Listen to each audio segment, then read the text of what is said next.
Hello, my name is Junya Kanda, transplant physician from Kyoto University, Japan. Today, I'm talking about the differences in CBT between European and Japanese patients. As you know, the number of CBT is decreasing in Europe and the United States. On the other hand, more than 1,000 CBTs are still being performed, which suggested that CBT in Japan may be more acceptable outcomes or characteristics than in Europe. Why?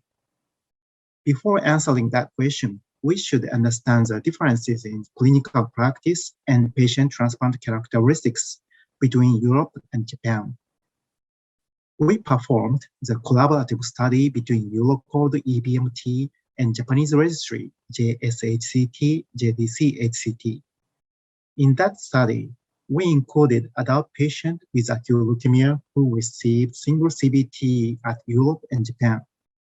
So there are many differences between Europe and Japan. Patient characteristics were different. More elderly patients and patients with higher disease risk index were included in Japanese cohort. And selection of used CBs was different. Median TMC was 2.5 times 10 to 7 per kilo in Japanese and 3.5 in European cohort. HLA counting method is different. HLA-DLB1 mismatch is considered in antigen level in Japan, but in allele level in Europe. Also, GvHD prophylaxis was different.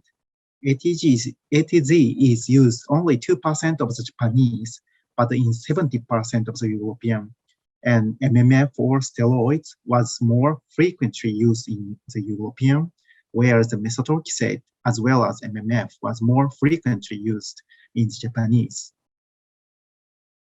And despite the differences, overall survival was almost the same. But grade 2 to 4 GvHD is slightly higher in the Japanese cohort, and relapse mortality was lower in the Japanese cohort by 10%.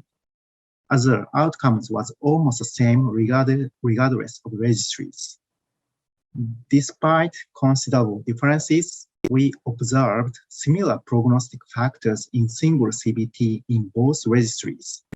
Only one difference is the impact of HLA.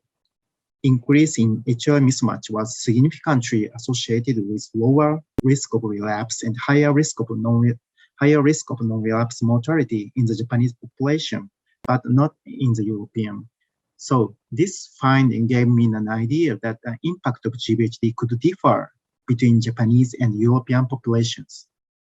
So we evaluated the impact of GvHD on single CBT outcomes in European and Japanese registries. An adverse impact of grade 3 to 4 acute GvHD as compared with grade 0 to 1 acute GvHD on survival was observed regardless of registries. However, a positive impact of grade 2 acute GvHD versus grade 0 to 1 acute GvHD was observed only in the Japanese cohort, whereas the adverse impact of grade 2 acute GvHD was observed in the European cohort. Further, a positive impact of grade 2 acute GvHD on relapse was observed only in the Japanese cohort. An adverse impact of grade 2 acute GvHD on non-relapse mortality was observed only in the European cohort, so quite opposite. Why different in the impact of grade 2 acute GvHD between Japanese and European? Although we could not fully analyze due to missing information, it seemed that more Japanese patients with grade 2 acute GvHD had stage 3 skin GvHD only.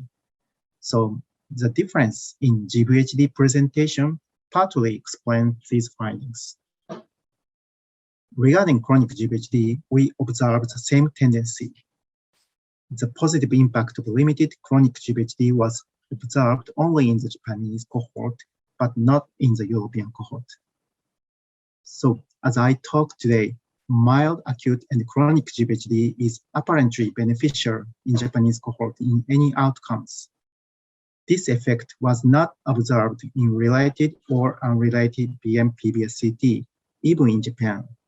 That is specific to cord blood transplantation. That is one of the reasons why CBT is more welcomed in Japan. Thank you very much.